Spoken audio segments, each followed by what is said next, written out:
श्रीहरिस्तोत्रम् जगज्जालपालं चलत्कण्ठमालं शरच्चन्द्रभालं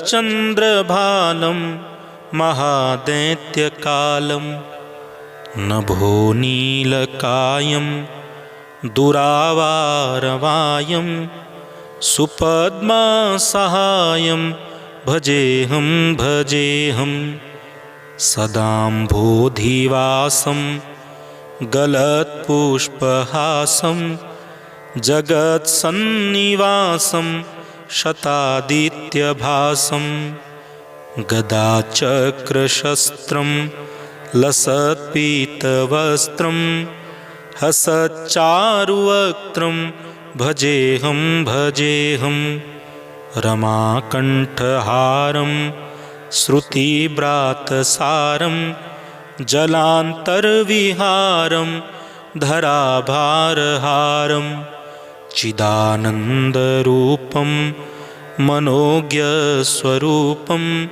धृतानेकरूपं भजेऽहं जराजन्महीनं परानन्दपीनं समाधानलीनं सदैवानवीनं जगज्जन्महेतुं सुरानीककेतुं त्रिलोकैकसेतुं भजेऽहं कृताम्नाय गानं खगाधीशयानं विमुक्तेर्निदानं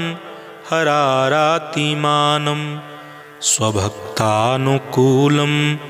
जगद्वृक्षमूलं निरस्तार्तशूलं भजेऽहं समस्तामरेशं द्विरेफाभकेशं जगद्विम्बलेशं हृदाकाशदेशं सदा दिव्यदेहं विमुक्ताखिलेहं सुवैकुण्ठगेहं भजेऽहं सुरालीबलिष्ठं त्रिलोकीवरिष्ठं गुरूणां गरिष्ठं स्वरूपैकनिष्ठं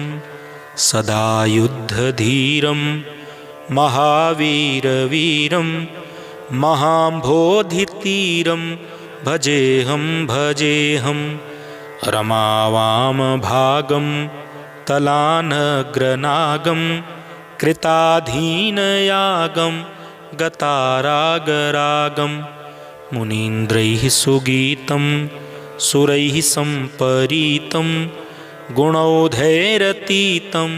भजेऽहं इदं यस्तु नित्यं समाधाय चित्तं पठेदष्टकं कण्ठहारं मुरारेः स विष्णोर्विशोकं ध्रुवं याति लोकं जराजन्मशोकं पुनर्विन्द जगज्जालपालं चलत्कण्ठमालं शरच्चन्द्रभालं महादैत्यकालं नभोनीलकायं दुरावारवायं सुपद्मासहायं भजेऽहं सदाम्भोधिवासं गलत्पुष्पहासं जगत्सन्निवासं शतादित्यभासं गदाचक्रशस्त्रं लसत्पीतवस्त्रं हसच्चारुवक्त्रं भजेऽहं रमाकण्ठहारं श्रुतिव्रातसारं जलान्तर्विहारं धराभारहारं चिदानन्दरूपं मनोज्ञस्वरूपं धृतानेकरूपं भजेऽहं जराजन्महीनं परानन्दपीनं समाधानलीनं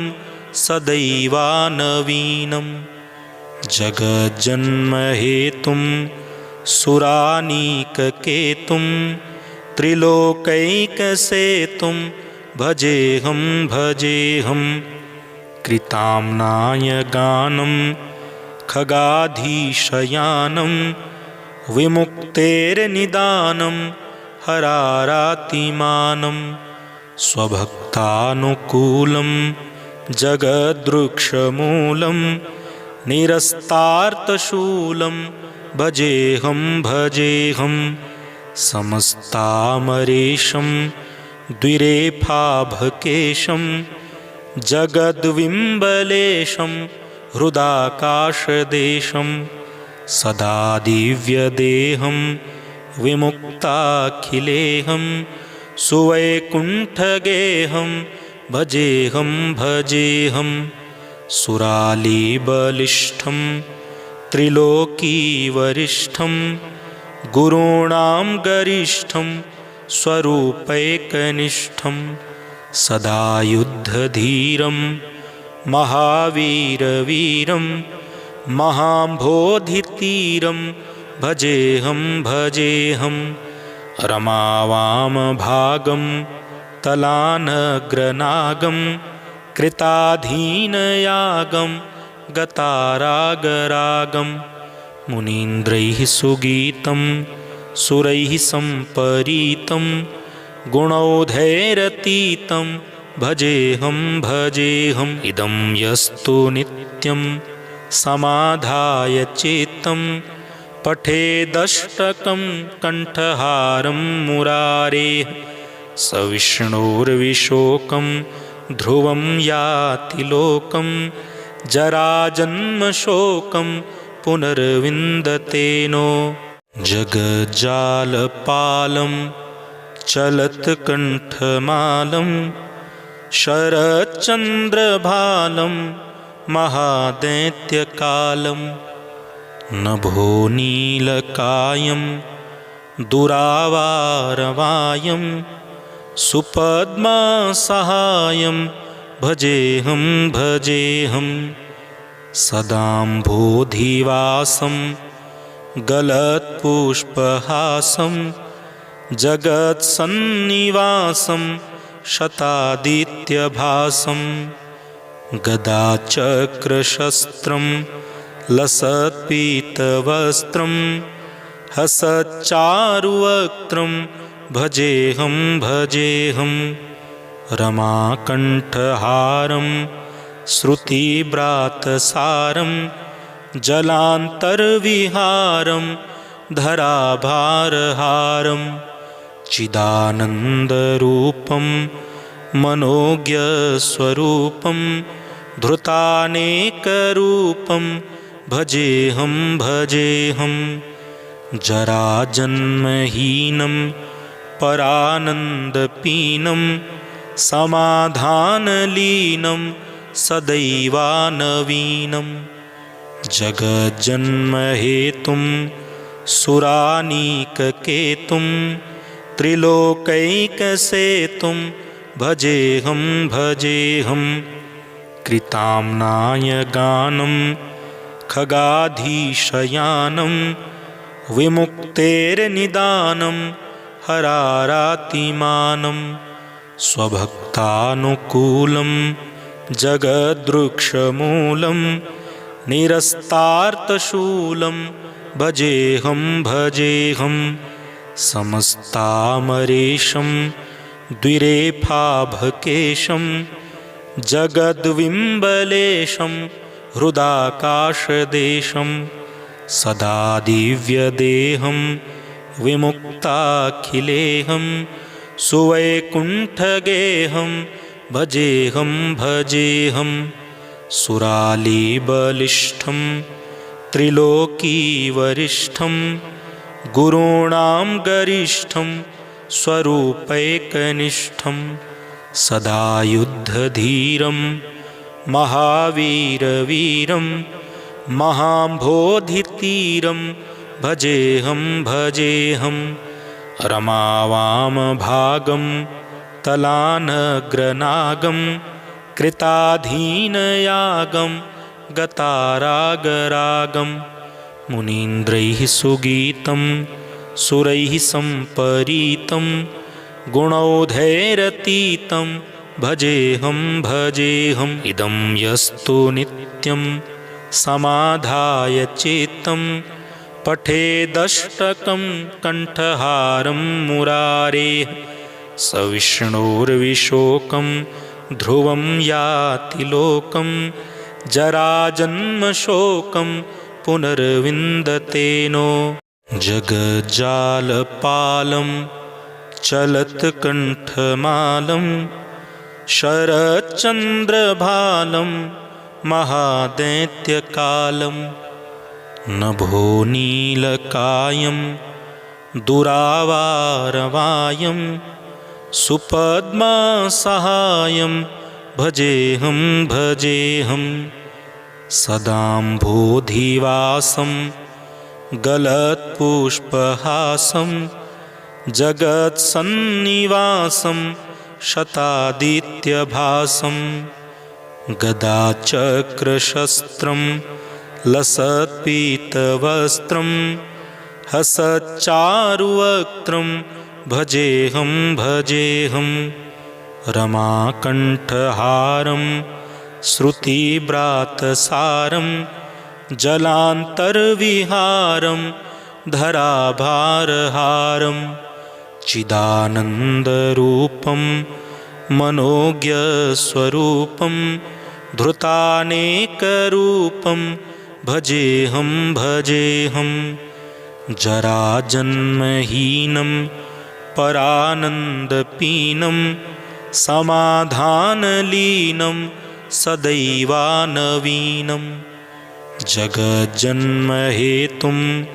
सुरानीककेतुं त्रिलोकैकसेतुं भजेऽहं भजेऽहं कृताम्नाय गानं खगाधीशयानं विमुक्तेर्निदानं हरारातिमानं स्वभक्तानुकूलं जगद्वृक्षमूलं निरस्तार्तशूलं भजेऽहं भजेऽहं समस्तामरेशं द्विरेफाभकेशं जगद्विम्बलेशं हृदाकाशदेशं सदा दिव्यदेहं विमुक्ताखिलेहं सुवैकुण्ठगेहं भजेऽहं भजेऽहं सुरालीबलिष्ठं त्रिलोकीवरिष्ठं गुरूणां गरिष्ठं स्वरूपैकनिष्ठं सदा युद्धधीरं महावीरवीरं महाम्भोधितीरं भजेऽहं भजेऽहं रमावामभागं तलानग्रनागं कृताधीनयागं गतारागरागं मुनीन्द्रैः सुगीतं सुरैः सम्परीतं गुणौघैरतीतं भजेऽहं भजेऽहम् इदं यस्तु नित्यं समाधाय चित्तं पठेदष्टकं कण्ठहारं मुरारेः स विष्णोर्विशोकं ध्रुवं याति लोकं जराजन्मशोकं पुनर्विन्द जगज्जालपालं चलत्कण्ठमालं शरच्चन्द्रभालं महादैत्यकालं नभोनीलकायं दुरावारवायं सुपद्मासहायं भजेऽहं भजेऽहं सदाम्भोधिवासं गलत्पुष्पहासं जगत्सन्निवासं शतादित्यभासं गदाचक्रशस्त्रं लसत्पीतवस्त्रं हसच्चारुवक्त्रं भजेऽहं भजेऽहं रमाकण्ठहारं श्रुतिव्रातसारं जलान्तर्विहारं धराभारहारं चिदानन्दरूपं मनोज्ञस्वरूपं धृतानेकरूपं भजेऽहं भजेऽहं जराजन्महीनं परानन्दपीनं समाधानलीनं सदैवानवीनं जगज्जन्महेतुं सुरानीककेतुं त्रिलोकैकसेतुं भजेऽहं भजेऽहं कृताम्नाय गानं खगाधीशयानं विमुक्तेर्निदानं हरारातिमानं स्वभक्तानुकूलं जगद्वृक्षमूलं निरस्तार्तशूलं भजेऽहं भजेऽहं समस्तामरेशं द्विरेफाभकेशं जगद्विम्बलेशं हृदाकाशदेशं सदा दिव्यदेहं विमुक्ताखिलेहं सुवैकुण्ठगेहं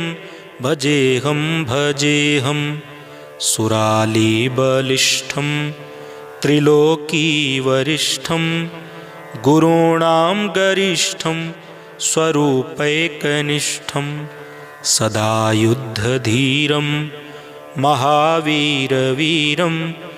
महाम्भोधितीरं भजेऽहं भजेऽहं रमावामभागं तलानग्रनागं कृताधीनयागं